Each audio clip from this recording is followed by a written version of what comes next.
So I'm telling you, if you microwave a taquito for 43 seconds, no, not 44. It's crispy perfection. But if you go just 1 second, hey, dude, are you even listening to me? Look, I need to talk to you. Yes, brother? I have to have a great show today. And you will have a great show today. No. Listen to me. I have to have a great show today. And you will. But what if I don't? But you will. Listen. But what if I don't? Fine. You want me to be real with you? Yes. If you fail today, I'll have to ask myself why I quit my hourly gig at 7-Eleven, where both of us were living the dream. Unlimited Slurpees and unlimited day-old hot dogs that made both of us violently ill more than once. I remember the good old days. Of course. And I'd have to ask myself why I believed in you enough to give that up. I'd question your leadership, your decision-making, the respect this team might or might not have for you. Mostly might not. Wait, that's it? Yeah, man, what did you think would happen? Well, I thought I'd be fired. I thought people would hate me. The internet would roast me alive. You know, memes, Reddit threads, reaction videos with L's all over the comments. Oh, no. That stuff is definitely going to happen anyways. Oh. Well, shit. I guess you're right. So, what do you want to do? No, I mean, screw it. Let's do this. Cue the intro music. My man, let's do it.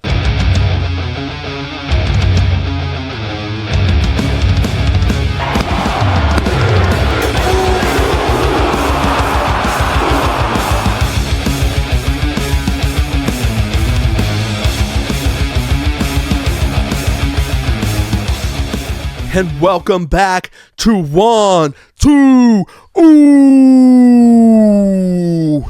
And we are coming off of Crown Jewel Perth. And let me just say, this show was better than it had any business being. From Roman and the Usos stumbling, to the rise of the next generation of women, to legends telling one last love story in the ring. This was a PLE you absolutely couldn't miss. But before we dig in, I gotta say thank you if you've watched, subscribed, or shared this channel. It means the world. If you haven't yet, take 2 seconds. Rattle the algorithm with an RKO, smash that subscribe button, and let's go to war. Now let's get into it. So this was the first ever Crown Jewel held outside of Saudi Arabia, and the WWE took it all the way to Perth, Australia. So you know you're putting Rhea Ripley on this card. The arena was packed. Official attendance was around 13,683. And yes, the WWE made it feel like a global international event. Also, this was Cena's final PLE outside of the US. So there was that emotional weight baked into this one. Let's talk John Cena and AJ Styles. I mean, where do I even start with this one? It had minimal story build or reason for this match to happen, except for, hey, you want to see it? Here it is. But they worked it. And when you have two legends like this, you can get away with that. You don't need a full-blown story. There's plenty of history. There's plenty of things to play off of. And they did it. From the minute they walked down to the ring, you knew this would be special. AJ being introduced as the real leader of the Bullet Club was a great touch, nod to his legacy. They leaned hard into the tributes, finishers, taunts, flashbacks, homages. The match became a rolling museum of both men's careers. Cena turned into Bray Wyatt for a moment. Then, instantly, he was Randy Orton. That's not just wrestling. That's legacy. And to finish the matchup, you have John Cena hitting a tombstone pile driver and followed it up with an attitude adjustment to pin AJ Styles for the win. The combo was nuts, and it gave Cena his 100th PLE victory. After the bell, they embraced. The crowd gave a standing ovation. It was less of a match and more of a love letter to pro wrestling. ESPN even called it a masterful ode to pro wrestling. My take: legends will eventually go. Heroes will retire. But matches like these remind us why we fell in love with this stuff. When they leave, their influence lives on through what comes after. Next, we're going to talk about Roman Reigns versus Bronson Reed in an Australian street fight. Australian street fight? It's Australian street fight. What's the difference between an Australian street fight and a normal street fight? I don't know, man. It's just a street fight in Australia. I don't know why they call it that. That's just what it is. I didn't know you're recording. It's just the same thing. So I'm just trying to find... whatever. I'm sorry. I didn't mean to interrupt. Sorry about that. Anytime Roman is on the card, you expect fireworks for sure. But this one came with extra weight. This was billed as an Australian street fight. No DQs. Anything goes. And by the way, Bronson Reed has never lost in this type of match, and it just matches his persona so well. I was amped. Roman started off strong in this match, just dominant, beating on Bronson Reed. And there's this moment where he sets up what looks like on the outside a running spear to hit Bronson. Nope, not today. Braun Breaker shows up and the beating ensues. But not for long, because the Usos come out to save the day. They deliver super kicks. They're all over the place. But in the chaos, all of a sudden there's a moment where Jay actually spears Roman Reigns straight through the table, setting up the big tsunami for 3. Bronson Reed gets the win here. After the match, though, Roman tells the Usos he loves them. But he also said he needed to walk this path alone. Things are messy in the bloodline, and from what I understand, Roman ain't coming home for Thanksgiving. Not this year. This was huge because Roman had to lose this match. This elevates Bronson Reed from someone feared to someone you must consider a main event threat. And it reignites tensions in the bloodline. Also, Reed now holds an enormous bragging right, beating Roman in a singles, no DQ setting in his homeland. That's a big moment. And not to mention, this loss brings so much interest to the Roman Reigns character and story right now. This path he needs to walk to get back to the main event. I thought he was going to be in War Games, but this story doesn't match him joining a team to go to War Games. Next, we're talking Seth frickin' Rollins versus Cody Rhodes.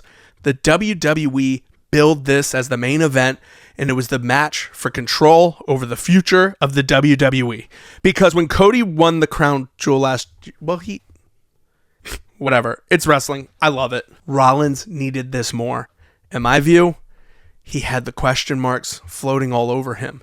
Can he command the top spot and still lead the division? Can he survive Cody Rhodes? He has lost to Cody Rhodes 3 times, never beat him once in singles competition. Is this going to be the night? They layered this story with the emotional beats. Rollins talking to Paul, walking out on the Vision press conferences, showing that inner turmoil he was going through of almost doubting himself and what could happen if he doesn't win. That story beat provided so much weight to this match that in my opinion, it was so much better than last year's Crown Jewel main event, solely based on there felt like real stakes here. It felt like it actually mattered. Now, I only have one major gripe with this match, and it's probably one of those wrestling nerd things that I just need to get over and let go of, but finishers have to matter at some point. At some point, your finishing move needs to mean something. And if every time you hit it, someone just kicks out of it, or you take someone to the top rope and nail them with a crossroads and they just kick out, I mean, it becomes hard to even believe it's a finisher, but I get it. We're chasing moments. I'll move on. It's wrestling evolution. In the finish, Seth gets desperate. He almost uses the Rolex, the one that Cody gave him, and he stops himself. It's like he's questioning everything about what he's about to do. He's hit Cody with so much and can't beat this guy, and you see the desperation. And instead of jumping in the ring and just nailing Cody, he leaves it right in the corner and then jumps in the ring. Cody takes advantage, is able to get some moves off. They trade back and forth moments, trade back and forth finishers. Nobody can get the pin. And Seth, in a scramble, gets the Rolex. Cody sets him up for a crossroads, and it's Seth Rollins that nails Cody with that Rolex, hits him with 2 stomps, and it is Seth Rollins who wins the match. Post-match, he goes full-blown Rollins. He claims that he's the greatest to ever live, unhinged, he's the visionary. And it's really funny too, because as he does all of this and it kind of just ends, Stephanie Vaquer just shows up in the ring. And it's like, oh, okay, where'd you come from? But they have that crown jewel moment. But what I really liked was right after the moment Rollins pins Cody, you see it in his face. The almost disbelief that he actually did it. He won. And it's like a switch hits. All of a sudden, the questioning, the do I belong in this role? Will I be able to beat Cody? It's all gone. In just that moment, it's all gone. Now we have to talk about the other champion versus champion crown jewel match. And we're talking Stephanie Vaquer versus Tiffany Stratton. And look, if you're looking for a match that defines the future of women's wrestling, look no further. These two are both stars. But Stephanie Vaquer right now is just on this rocket ship to the top, and it is well deserved. I am happy, beyond happy, that the WWE has put the title on her, now given her this win. It just makes sense. Sometimes just doing what makes sense is what you need to do. The match was short between the two of them, sure, but I actually think that's an okay. I know that's the big complaint on it. I see a lot of people kind of knocking it, but sometimes I think brevity could be a strength. And both women looked good here. Tiffany for sure is a star. We know that. But Stephanie Vaquer, she could be on another level.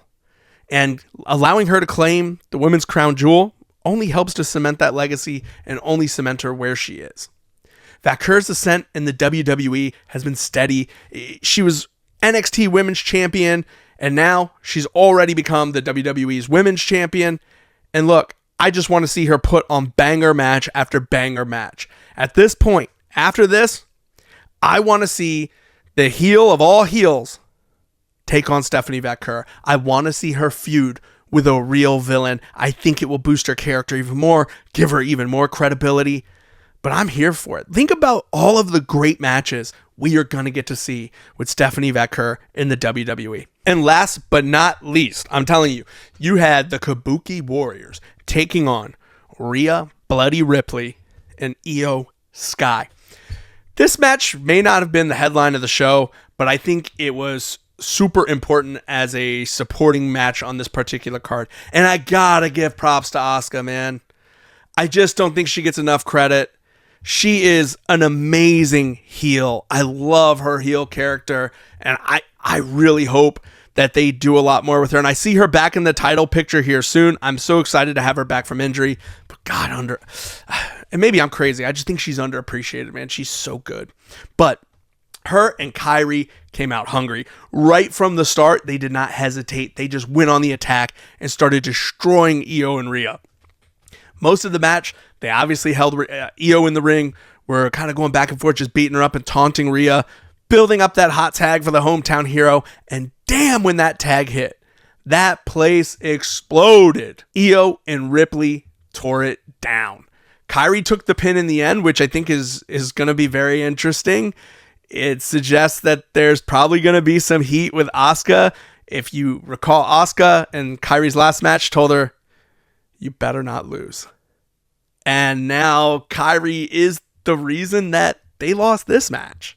I will say what I thought was an interesting change to the story is I thought we were going to get this Kairi Sane who was really torn about what was happening. And she was fighting those emotions of all of this, but man, from the looks of this, Kyrie is all in and full-blown heel. So I thought overall, Crown Jewel was an amazing bounce back from what I felt was a bit of a disappointing show in WrestlePalooza. This show had depth. There were story beats that you didn't want to miss, and I felt almost coming out of it like we have all of these different stories now and all of these different things that have taken place and are going to start to be built upon. And that's what it's about. Even ESPN agrees, giving this show a B. Not an A, but a B, and I completely agree with that. I thought the Cena and AJ Styles match was a classic, an homage, an ode to two unbelievable careers, and to sit back and think pretty soon we won't have either of these two in a ring, or at least consistently in a ring, because I do think everybody gets that itch. You show up at a WrestleMania. I also felt this show had passing of the torch moments. You got to show this beautiful highlight of what the future of women's wrestling is going to be, and I thought it was amazing. The movement for Bronson Reed to get that win, it was massive, and then it continues the story of the bloodline. They just did so much on this show to elevate Bronson Reed like that. I thought that was such a big moment that needed to happen. I want to see Bronson Reed and Braun Breaker get those tag team golds. Now, don't get me wrong. I know the tag titles aren't that prestigious anymore. But to put it on two big monsters like that, I'd like to see that. And I really felt coming away from the show as well, wrestling is a living history. Legends fade, but their echoes are in the guys who come after. If there's a criticism, some of the matches were a little short. Some spots felt by formula with all the finishers and the kickouts and stuff. But wrestling is evolving. And the WWE show tonight, it still can surprise you, and it still can give you great stories, even if some of the stuff that took place was a little predictable, a little obvious. The formula is there. But for me, this show was a win. Not perfect, but a show that did more than survive. It made me care. It made me dream. And that's exactly what good wrestling should do. All right, that's my take on Crown Jewel. But hit me up in the comments and tell me what you think. Did you think this show was a banger? Do you think it's a B, an A? Did you love it? Did you hate it? Tell me the matches that you loved. Are you pumped about Bronson Reed getting that win? Or do you think Roman Reigns should have taken the crown? And what the hell do you think is going to happen with the bloodline? Hit me up in the comments, smash that like, and make sure if you like the video, you share it out. And never, ever miss an episode of 1, 2, Ooh.